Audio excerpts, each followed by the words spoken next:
Handing off the mic. Welcome back, Planeteers. How you guys feeling? How are those vegan eats? Did you enjoy them? What was your favorite thing? Anybody? Shout it out. Mac and cheese. Stop it. They got mac and cheese? Does the cheese melt? Girl, all right, don't play with me. I ain't get a chance to get none. Now I'm on the mac and cheese. All right, guys, a couple of things. For the marketplace, the last day is tomorrow. So if there's some films that you want to see or some projects you want to see at the marketplace, don't sleep. Because after tomorrow, pew, they're going to be gone. And we got some bangers, and you don't want to miss them. All right? Have you guys ever played this or that? Yeah, I mean, that was actually kind of quiet. So many of you haven't, right? So basically, it's like, okay, you could get with this, or you can get with that. You can get with this, or you can get with that. You can get with this, or you can get with that. You can get with this, because EVs are where it's at. We're going to play the electric vehicle version of this or that. So let's give it a go. Let's see. Oh, back it up. You see this? Would you rather drive this Tesla Cybertruck or this sexy Audi A6 that's coming out later this year? Ooh. Isn't she shiny? You want to go take your kids to soccer on Sunday, then go to yoga and be a little too flirty with your instructor? This is where it's at. All right, we got another one. Would you rather drive this apocalypse on treads or drive this electric Mercedes-Benz G-Class? Okay, look at this sexy car. You could be a DJ and save the planet all in one weekend. Oh my gosh, I'm in love with this car. Okay, we got another one. You ready? Would you rather drive this fugly death tank or this Volkswagen ID Buzz? Okay, can you imagine the road trip to Burning Man across country with this baby? If Bob Marley were alive, he would drive this. I'm just saying. And y'all know I'm right if y'all saw that Bob Marley movie. All right, wait, we got another one. Would you rather drive this monstrosity from your nightmares or this straight up electric bike? I mean, I ain't mad at an electric bike. You can get your Postmates on time. You ain't got to worry about parking. Still save the environment. Okay, two more. Would you rather drive this freaking panic attack with a pointy moonroof? Why is the moonroof pointy? That's weird. That's weird. Can you imagine your kid looking out this window? No kid deserves that for punishment. That's horrible. Or this electric scooter. Look at this man. He got his helmet on. He's safe. He has this confidence because he knows he's saving the planet and his carbon footprint is giving green. All right, last one. Would you rather drive this freaking war machine with a personality disorder? I hate this car. Oh my gosh. Nothing can make a car like this look worse than some bird poop. I mean, how did they figure to make it worse? Oh, bird poop. Also, sorry to this man. I don't know who this gentleman is, but he is getting dragged right along with this ugly car. Would you rather drive this to save the planet or a big wheel? A big wheel with a flag in the back. You know, the nostalgia. You're 3 years old. You're riding up the street. Those were great summers. Okay, guys, no shade. I just really hate this car. Doesn't it look like you can order one of these direct from JoeRogan.com? This truck looks like what a truck would dress up as for Halloween. It freaking looks like a male lacrosse team's locker room, but like the way it would smell. It looks like a freaking JPEG that didn't finish downloading. It looks like the love child between a DeLorean and a brick. Anyway.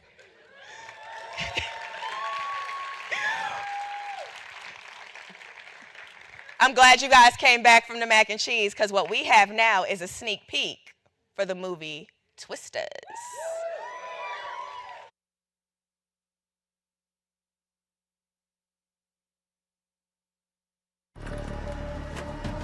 We lost your radar, Javi.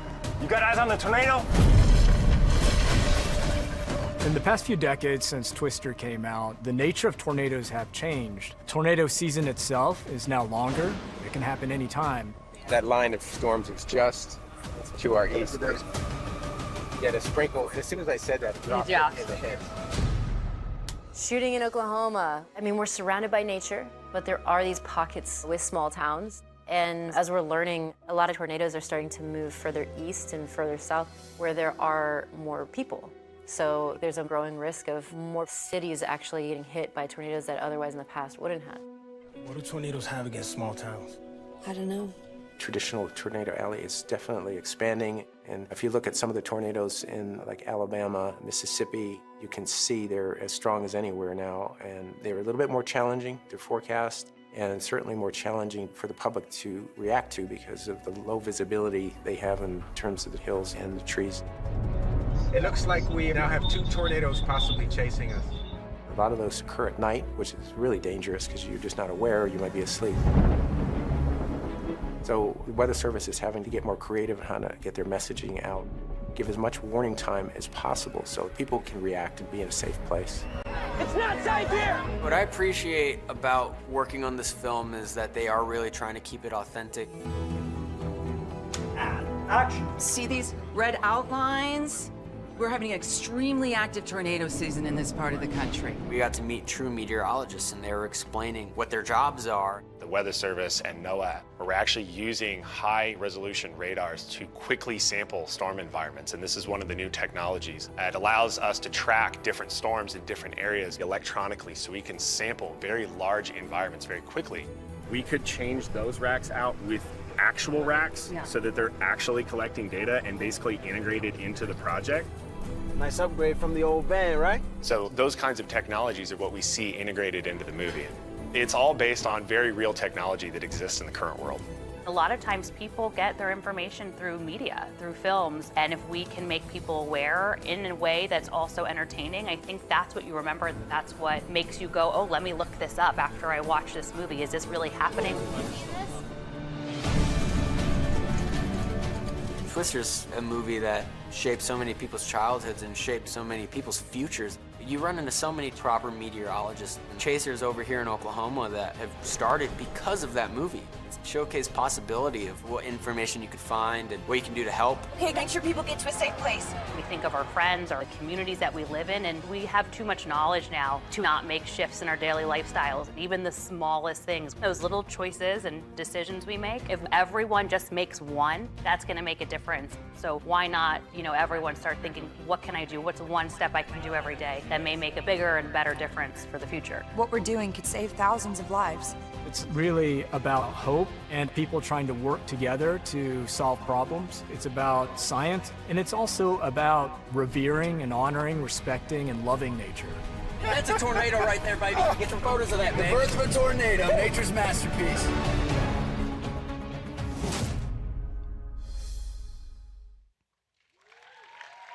And now, please welcome to the stage members of the cast and creative team behind Twisters. This panel discussion will be moderated by the awards editor at Rotten Tomatoes and host of the Rotten Tomatoes is Wrong podcast, Jackson Coley. Hello, everyone. I'm Jacqueline Coley. I'm the awards editor at Rotten Tomatoes. It is my honor to moderate this incredible panel today. Let me go ahead and introduce all of them. Right here to my left, we have Academy-nominated filmmaker and director of Twister, Lee Isaac Chung. We also are joined by Ashley Jay Sandberg, executive producer of Twisters. Kevin Keeler, consultant, former analyst at the National Oceanic and Atmospheric Association. Sean Waugh, consultant, research scientist at NOAA, the National Severe Storms Laboratory, and a literal vehicle building storm chaser, ladies and gentlemen. And we are joined today by an actor from the film, Brandon Perea, who plays Boone. But Sorry, I'm not Glenn Powell. Glenn's busy, all right? It's okay. You're cute too. It's cool. Nobody's disappointed. Isaac, I'm going to begin with you because for folks that don't know, your incredible and moving film Minari, which is set in the Midwest. I would have to feel that tornadoes and sort of the subject matter was a part of your daily existence. I mean, of course, you know, do you want to make a movie that was produced by Steven Spielberg? That's an easy yes, but was that a part of what drew you to the project? Definitely so. In that film, it's definitely coming from my own life experiences. It's a film based on some of my memories that I have growing up, and it's a scene from the movie. When we moved to this trailer home in Arkansas on a farm, my mom had no idea that my dad was going to do this, and they were already having a conflict about this. And then 2 or 3 weeks into that, suddenly there was a tornado warning that popped up, and there was a tornado in the area, and we didn't really have a plan, you know. And that's something that I put into the movie. And I distinctly remember when I was 4 or 5 years old, us hopping into his pickup truck and driving somewhere and trying to find a place where we might be able to hide this thing out because we had no shelter. It was a trailer home. And then when the first Twister came out, I remember that's the way that film opens. Like, that's the opening scene. And of course, my dad didn't get taken up like in that first movie. But thank God. Yeah, thank God. But I remember like turning to them and saying, "Hey, do you remember we went through something very similar to that?" But growing up in Arkansas, I grew up on the Oklahoma border, and that was just the reality of that. That was the natural event that could always come at any time. So we had to learn the tornado drill and just figure out what to do and how to look at the news and how to look at the weather. And then I grew up kind of in the woods and on the plains, so I just loved going outside all the time, looking at clouds, seeing storm clouds coming in, rushing in. Like, all that stuff was always a deep part of me. Can you talk a little bit how you wanted it to feel still fantastical while you were balancing all that authenticity? Because I think that is also very interesting, because I'm not saying if I've seen the film, but, you know, maybe. And I think that balance would have to be clear with any continuation of the Twister's tale. Yeah, first and foremost, I felt I need to make this movie as much of a thrilling ride as possible, something that's very immersive. But the opportunity here was the fact that I would be able to put audiences on a ride that is directly inside Mother Nature and the power of Mother Nature. So that was something that I thought was an incredible opportunity. And that's something that I paid attention to. I started with our character, Kate, played by Daisy Edgar-Jones. She goes on a very big emotional arc in this story. And I wanted that arc to be defined through tornadoes and through these events and through the power of nature. So I just tried to design all the action beats and all of those things to be really a portrait of a relationship between humanity and nature. So that was a hope. Yeah, and it's, again, not saying if I've seen it, but the thing I can tell is that there's two factions in this tale. There are the amateur storm chasers, and then there's folks like Kevin and Sean, who come from the more scientist established portion of it. And Ashley, I know that was something that, as executive producer, you really had to blend that into this story to make it, I don't know, feel like it was dual and that was more sort of diving deep. Tell us why that was so important and how you wanted to include those two perspectives in the dialogue. It's really reflective of the current landscape in Oklahoma right now. I think after the first film came out, the interest in storm chasing really grew, both scientifically, the funding came in to expand what both of these two do up here, but also the interest in general public to go out and see these magnificent, we call them creatures, but from, Mother Nature. And so now, especially with, social media and YouTube, you're getting more and more of that. So how do we show these two groups of people going out there, and how can they, coexist, and how can they get their data? How can the other people be safe? And, I think it's safe to say sometimes people get in each other's way. Is that right, Sean? Yeah, absolutely. Okay. So, it's based in real life. And that was important to us in making this film, is to make it be as authentic as possible. Kevin, you and Sean were very much responsible for the authenticity of the science and how these folks really operate, but you started this journey back with the original Twisters back in 1996. I'm curious for you, what have you learned over this, this time period? I'm not gonna say how many years that is. It was yesterday, but that you learned about filmmaking, because I do think it is, both films are a balance of that, the filmmaking along with the science. Yeah, one thing I really appreciate is both in the first movie and this movie is the dedication to try to make the science as real as possible. So I viewed my role as reading through the script and then pointing out things that could be problematic or could be done another way, but ultimately it's the decision of Isaac to however he wants to go. And if it was within the bounds of doing it, they moved towards the science every time. So I think, if people come away with this and say it was scientifically authentic, until the storyline deviates and we get into Hollywood, right? but there's always that line, and there's going to be the storyline. But if the surrounding science up to where it really goes into a little bit of a science fiction is correct, which I think that's what we're going to hear, then we'll have done what we were supposed to do. Brandon, I'm going to take it to you because you're a key part of that storyline and what you sort of bring to your character. What did you learn about tornadoes through the course of this one? Because I saw in this video leading up to this, you guys are right there on set being like, okay, the storm is coming. I'm sure you picked up a lot, right?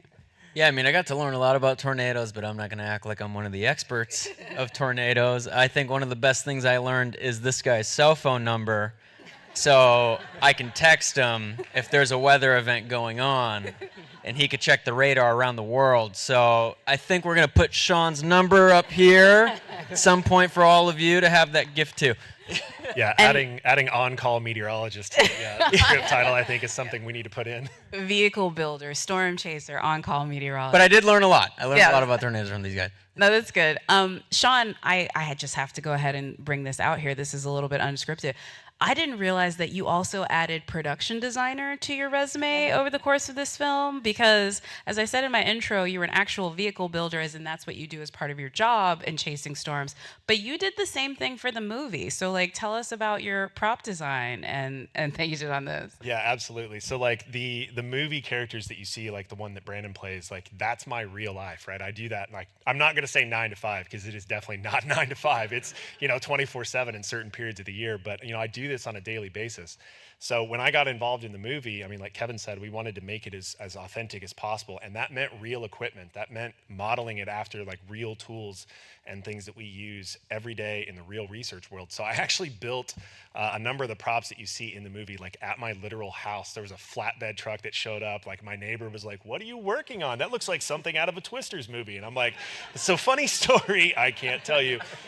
So I'll be curious to see if he comes back afterwards and it's wait a minute, But yeah, so I actually built all of the equipment, and it's very authentic. It's very real. It's a little smaller than we use in the real world, but it's every bit as realistic as we use every day. I want to add, you might catch both of these guys in the film if you look closely. So look at their faces, and there's a little Easter egg for you. Y'all can get on there. Brandon, what I think is honestly very cool is now, whereas in Twisters, that was the world's first introduction to storm chasers. Now you can just key up YouTube and there's people out there living the life. And your character is sort of a spiritual sort of continuation of what Philip Seymour Hoffman did in the original, the sort of out there living for the tornado storm chaser. Yet you took the role, sir. Don't act bashful now. Where were you sort of drawing your inspiration for this? Because there's so much more of that out there, including what he did, but just on the screens on YouTube.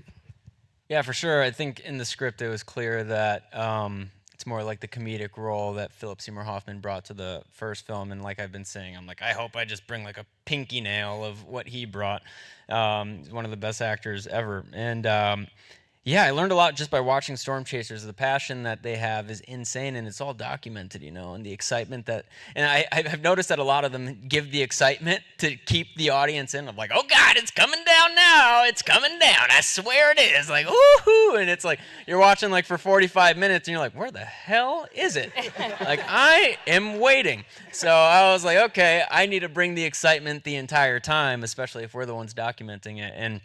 But when something does happen, there's just this animalistic roar from these humans that you see, and it's just them witnessing this spectacle, and it's just, you see it in their eyes every time. Even big or small tornado, everyone's in awe no matter what, because you're just seeing this big funnel from the sky to the ground. And I hope to have that feeling one day. We tried.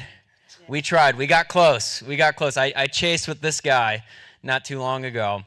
And I was hoping to see one, but I think he's given me the lifetime invite. So wait a minute. So you went in afterwards, like just out there in the wilderness? Yeah. So I actually I reached out to Brandon, Glenn, Daisy, Isaac, the whole crew, and I was just like, hey, lifetime invite. Anytime you guys want to go, like I'll just hit you up. And we had an event coming up, and I've been watching to see if we had an event that was worthy of bringing them out, and of course it fell apart like the days leading up to it by the time we got all the logistics worked out. But yeah, we took them out chasing, and they got to experience what the real life is like. 12 hours on the road, but it's incredible to watch an environment that goes from like a clear blue sky, nice sunny day, to this just monstrosity of a powerful storm system, and watch all of Mother Nature's fury kind of come together. It's awe-inspiring in a lot of ways. So I'm really glad you guys got to experience that. Yeah, and what was a cool thing to see is just how gifted Sean is in the sense of his instinct of discovering weather that's not on a radar. Like, that was crazy to see, where it's, because you have to make a choice. It's like either A or B of which way we're going to head. There's a clear storm on the radar that we can go see, some clouds, thunder and rain, like that's going to happen. And then on this other side, it just looked clear, but he was just banking on this one stream of cloud, and he's like, the moisture is good here though. If something happens, then a tornado can happen.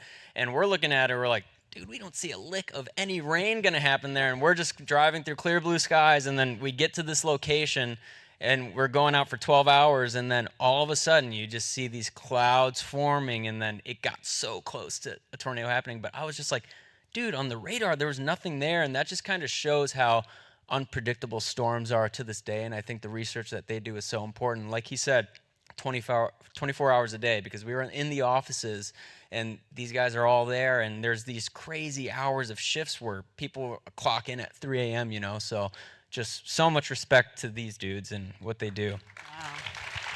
Wow.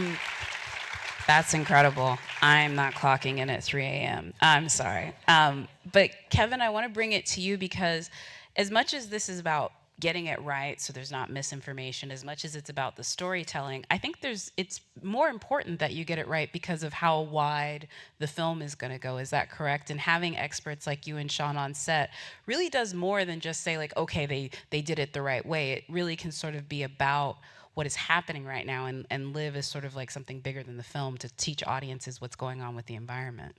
Yeah, when the first movie came out, so this was 1996, not a lot of people knew about what we did at the lab, and it was pretty duct tape and bailey wire trying to hold everything together. It was low budget, and we'd go out there and do this. But Michael Crichton and his wife saw a Nova documentary about it, and that's how they got the idea for writing it. So it was mostly getting out to the public what we were doing, and of course it was well received. But I wasn't as involved in the first one. It was kind of mature when it came to us to ask for advice. So we saw bits and pieces, and after the movie came out, from a scientific standpoint, there were all kinds of things that were like, this one. In fact, I was asked to do a talk on it, and I think it was a 45-minute talk about all the, could have been better here and here. So now you fast forward 30 years, and everybody's got a cell phone. They have access to all the data, a lot of the data that we have access to, and you've got radar, you've got everything. And if you've been to the Midwest or live in the Midwest, you know that everybody's pretty weather aware. And if they're not, they get there in a hurry because it's very stressful. And so all of that has changed. And so if we didn't get it right this time, it would be a big deal. And then, you don't want people who know, a lot of people who know about this, to start saying, negative things about it. So there's going to be a lot of eyes on this, and I think I'm really hopeful we'll get it as right as we possibly can. Do you have a wish for what audiences take away from it? Like what you hope they do, if you did it right, what do you hope audiences are doing right after they leave Twisters? Well, as a scientist that lived it for yeah, I think that becoming aware. There's a thousand thoughts just went through my mind. If I were talking to an audience in Oklahoma, what I would say is, just because you can see it on your phone, just because all the TV stations are broadcasting it and tell you where to go and where it's happening, it's really dangerous to go out and do this stuff. It might look like, and I think that's one of the takeaways from this movie, and we have an opportunity to talk about this with the audiences, is don't do this. I think I saw an early review that said movie was like an A, the science was a B+, safety factor was an F. And that's exactly how I would have said it. Safety factor is an F. But the fact is that people are doing this, and they're going out and behaving in these ways. And what that means is that the scientists who are trying to get close to these storms and get the actual data so that we can improve the warnings and save people's lives ultimately, which is our mission, gets interfered with. And if you get 3 or 4 radar trucks and observation trucks in a certain part on a skinny road in Oklahoma, and that storm comes and makes a change in direction, which happens all the time, and they have to turn around, and there's 50 cars behind you, and you can't get out. That's a real problem, and it's a very big safety issue. And after the first movie, we had several very well-known and respected and knowledgeable scientists actually get caught in a tornado that two cells combined, it turned into the largest tornado ever, 2.6 miles wide, and it actually killed them and some other folks. So even the best people, it's really dangerous. I think that's one of the messages, and I appreciate the question, that we want to say is it really depicts what's going on out there, but it's very dangerous. Yeah. If I might add to it a little bit too, we were kind of chatting about this earlier, and I think one of the unique aspects of this movie is it's truly an amazing vessel to share this work, right? Because like Brandon said, I mean, you can go on YouTube and watch hours and hours and hours of footage, and there's lots of yelling and exclaiming and pointing at skies and things like that. But this is a really unique opportunity that we have to share what the actual science is that's behind a lot of this and set that example. I mean, when the original movie came out, 30 years ago, the undergraduate enrollment programs across the country tripled in meteorology enrollment for the next 20 years. And it dropped a little bit, and then some TV series came out and it popped back up, and it's kind of dropping again. And I guarantee you we're going to see the same thing from this movie. So for being able to be involved in this and set such an accurate depiction of what we're actually working on today with real tools and real research, I think is a really incredible opportunity to share that research. I think one other thing I'll just add to that is we've updated the movie with 30 years of science and technology that has been upgraded in great ways. So Isaac, we went through early on we went through and said, oh, this is everything that's changed in the last 30 years. And so they picked this and this and this, and then Isaac wove it into the script in a great way. So you're going to actually see technology that's out there that you're probably not aware of, I would guess. Yeah, there's been a lot of innovation kind of around this project. One thing that we saw for folks, if y'all were coming back in from the Great Vegan Eat, you may have missed it, but the Greener Light, which is an initiative by Universal, obviously this is a Universal produced film. I'd love for you, Ashley, to talk about how Greener Light, working with sustainability, and how projects like that, as well as Rewrite the Future, which is NRDC's program, they really impact production in a positive way, and then also how easy it is to integrate it into a story like this, which has so much to speak to climate change. Yeah. I think, our industry, whether you're in it or not, there's so many eyeballs on it, and people are looking at what we're doing, and sometimes I think we're looked under a microscope, a bigger lens. And so it's really important that our productions are sustainable, that we are leaving a small footprint on the places that we're going to, and it's not that hard to do. And if everyone makes, like I said in the video, if everyone makes these adjustments, if we're using reusable bottles, if we're using, solar powered trailers, all of it adds up. Our food we donated on set when we didn't use. A lot of our props that we had, we went and bought in consignment. And so just looking at different ways that we can better leave the place that we went to. And we're hoping that other industries follow this lead. And in regards to talking about weather and climate in film, I think there's a way to do it that is organic and basically ask the questions that we're all asking ourselves now. And my hope for this film is, people come out of it and they start talking with their friends, they start talking with others, looking up technologies that they weren't aware of, and just kind of piquing people's interest. And maybe sometimes we don't think about these things because we're busy with our lives, but hopefully walking out of this film, people will just think about it a little bit more. Yeah.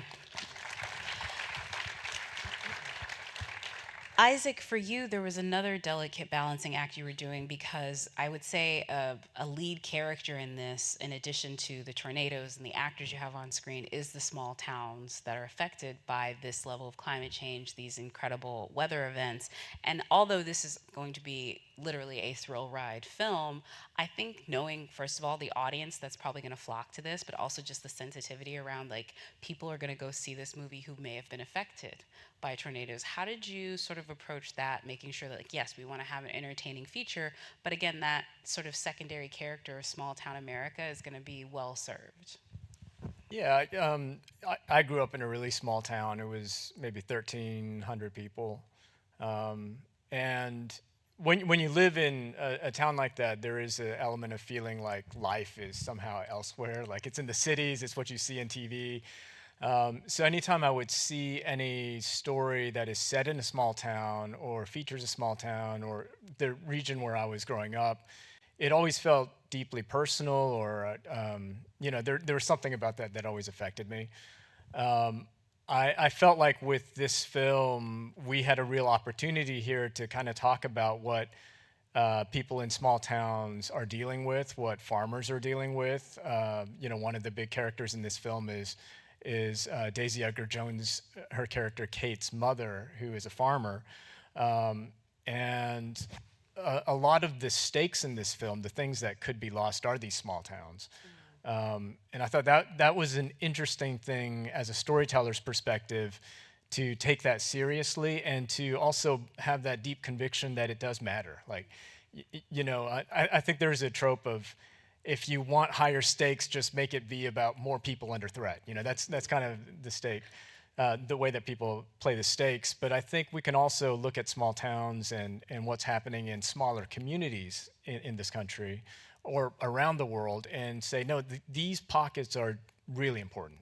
And these are very high stakes issues.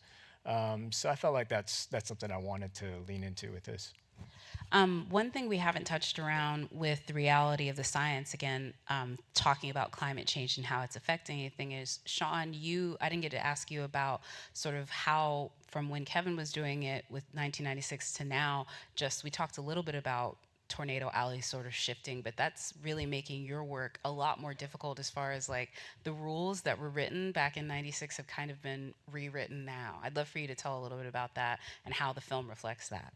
Yeah, so I think this is a perfect avenue to actually discuss some of this stuff, because climate change is a very real thing that we're all dealing with, and we're seeing the effects of that in what we consider as Tornado Alley, right? Which is where we predominantly see a lot of tornadoes across the U.S. And there's been some conversation recently that suggests that that's expanding, right? There's vulnerabilities in the southeast.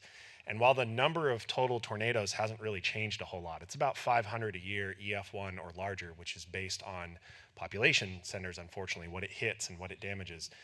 That hasn't really changed a whole lot, but what we're seeing is a shift towards less total days, but more active days when they happen. So the events are becoming larger when they do happen, and then there's more spacing in between those. And that predominantly affects the southeast portion of the United States more so because of the vulnerabilities that they have. There are tons more small communities that are interspersed everywhere, and just the vulnerability of some of those small towns is incredibly high. So we've actually shifted a lot of our research recently to try to follow that pattern. We're actually doing studies in the southeast, which is incredibly difficult to do because there's trees everywhere. And a lot of our observational work, we need line of sight. And I don't know if you've tried to do line of sight on a tornado in a forest, but it doesn't work too well. So we've actually had to modify a lot of our research plans and our objectives and add new technologies, UAVs, things like that we're using to try to expand our observational capacity to try to better understand these environments. And I think movies like this, I mentioned that earlier, are a really good way to highlight some of that. And I mean, you guys did an amazing job showing the vulnerability and the human aspect of a lot of those small towns that are directly impacted like that. I mean, it's the tiny towns that don't quite get the attention that a lot of the big ones do, that get hit, that don't have the emergency response systems. I mean, I've had events that I've come across, being a storm chaser and a researcher, where I've come up on towns that have just been leveled, and the people that are supposed to be doing the rescuing are also digging out of the rubble. And like, how do you handle that? That's a really big challenge that I think just societally that we face. And I think there's really good avenues here with things like this to start that kind of conversation and bring awareness to that fact. Yeah, I think one of the things too that we haven't necessarily talked about, but it's sort of baked into this summit, is the fact that it's community that's going to help solve these problems. It's the idea that coming together like we are here, we can help sort of fix things. I'm curious, making a movie is like building a mini government, basically, and like you've got to go do things. Isaac, I'd love for you to talk a little bit about how community sort of beat within the production of this one and how you use that to make sure that the film was produced. Because again, you were doing this in Oklahoma, which is already outside of the normal areas where you would find even a film community, let alone one that's driven with sustainability. Yeah, I have a deep conviction in the feeling that a film can only be made and made well if everybody is coming together and kind of believing in something bigger than themselves. So you kind of believe in the film itself, that there's some value or intrinsic worth in making it, that there's some purpose to it. And I felt like that got us through quite a lot of the challenges that we had on this film. I mean, we were in Tornado Alley during tornado season making this movie, and we were getting shut down all the time. And it was just a challenging shoot in many ways, but I feel like we got through it and we delivered on time. We did everything that we were supposed to do, and it's really because I looked around and everybody's working hard together and everyone's believing in it. Another aspect was that we're working in Oklahoma, where people in that area, that state, they really believed in working hard on this project as well. They were so glad that we came to Oklahoma to film this rather than looking at another place because of a tax break or something like that. We really wanted to honor the place, so people bought into that in a very strong way. And I think when it comes to the environment, that's exactly what we need to be doing as well. We want to spread the tent very big and not look at any political divisions or anything like that, but really say, how do we let this issue be something that brings us all together, and not let it be a hot button issue, but just something that we can believe in, because that's the only way that I do think it can be solved. Ashley, I'd love for you as producer, obviously that's something that you deal with pretty much every day that you're on set. If you could add to that as far as like how community helped produce the film. Most of our crew came in, we had to bring people in because Oklahoma is still building their infrastructure there for the film industry. And I will say Universal was great with having a trainee program, so we were able to start the process of training local crew. But because we were all there, and most of us away from our families, we really did become a family unit. And like Isaac said, we had a lot of, unexpected things happen during this production. And had we not all been in it together, then, I don't think, one, we would have finished this film for this year to happen this year. and all of us walking out with our heads held high, really proud of something. And it really did feel like a collaboration. I have our location manager here, Janice Polly. We have our editor, Terry Shropshire. We have our executives here. We have Doug, our associate producer. We have so many people here, and they were just so excited to be here to see what's happening with the film. And I think it's just a testament to the community that we created on this production. All right, so I'm gonna do this last little one. I'm gonna ask for the folks that have seen it, but I'm gonna save you and Kevin and Sean a little bit. But the film is coming out. I want to make sure everyone checks it out in theaters July 19th. I'd love for the folks involved in the filmmaking side, starting with you, Brandon. Give us a little tease of what you want to let folks know about, like why they need to be in the theater with their ticket on July 19th. Like, what do you want? Like, hey, this is going to come down. Just a little tease, no spoilers. This is a weather crowd, right? Yeah, wow, the crowd. Yeah, there's a lot of good things that we're talking about. No, you got to see it on the biggest screen, man, with a big audience too. I don't know. I think Isaac is just an incredible director, and that was like the first thing that really drew me to this project was when I first heard Twisters. I was like, oh my God, that's so scary. Like Twisters, oh my God. And then I heard Lee Isaac Chung is going to be at the helm of it, and I was like, oh my God, that's good. I'll play the tornado. I'll play the bush that gets attacked by the tornado. I'll do anything. So he really knows how to pull on your heartstrings while also giving you a fun thrill ride, and it's incredible to see someone who comes from a film like Minari and bringing it to the big studio system, and it's just incredible what he's done, and I'm just grateful to be a part of it. But yeah, it's big fun. You have to see it on the big screen, and I think anything getting to the big screen is a gift in today's day. Yeah, so someone asked me, they're like, oh, are you gonna, we screened it in Chicago the other day, and someone's like, oh, are you gonna stay and watch? I'm like, dude, anytime I get to see myself on the big screen, I'm gonna watch, because it is rare. So if you have an opportunity to go watch a movie on the big screen, please support your local theaters. Yeah. That's a great one. Ashley, I'm gonna give you, got anything? Yeah, you know, there's fun little previews. I don't know. I'm just gonna say there's stuff. No, I'm really excited for people to see it in the theater. This is the goal the whole time, was to make it immersive, to make it exciting, to make it you feel something. And the sound and the picture, it's so beautiful. We shot on film. I think it's a real treat for the summer. I think it's a perfect summer film. And what attracted me to Isaac, and when we started these conversations, was that he is someone who knows people and thinks about people. And so these characters were so well thought out. And I think everyone will find a little bit of themselves in someone in this movie. And that's the fun of making films. See it in the theater. We're excited. I love that. Gonna give the director the last word. They usually do have it. Yeah, I heard murmurs in the audience when Sean was talking about taking Brandon out chasing. But I think people felt tempted by that. Yeah. We really tried to make it feel in this movie like you are out on a chase. And our people behind the scenes working on the craft of this thing were doing incredible things just for that theatrical experience. Just the way that the tornado is wrapping around the audience, that's something that we were designing, three-dimensionality of that, and just the level of VFX work. I just find it to be a force of nature that is something that we're meant to submit to. And to do that, to be inspired by nature, you got to see it as big as possible. That's my belief. I don't think I could have said it any better than that. I will add, you get to see Glenn Powell in a wet T-shirt. And if that is not something that you want to see, you know somebody who does. Like I said, I'm not Glenn Powell, man. I'm not here. You don't got the wet. Actually, Glenn got it. Stop. Remind everyone again, I want to thank our incredible panel. I want to thank all of you for watching. And I want to remind everyone, Twisters is out in theaters on July 9th, and tickets are on sale now. Thank you all. Thank you. Don't chase the tornado, all right? They don't want you out there. So you got to watch it in the movie to get the closest to the tornado. You know what I'm saying?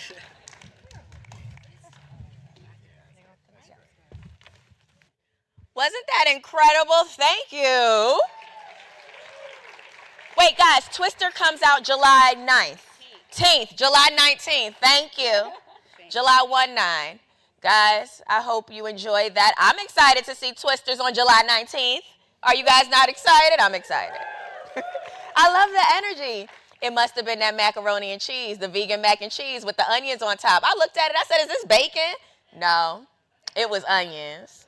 Guys, there's some amazing food out in the lobby waiting for you, and we'll be back in 30 minutes for the Madmen of Big Oil. Can't wait.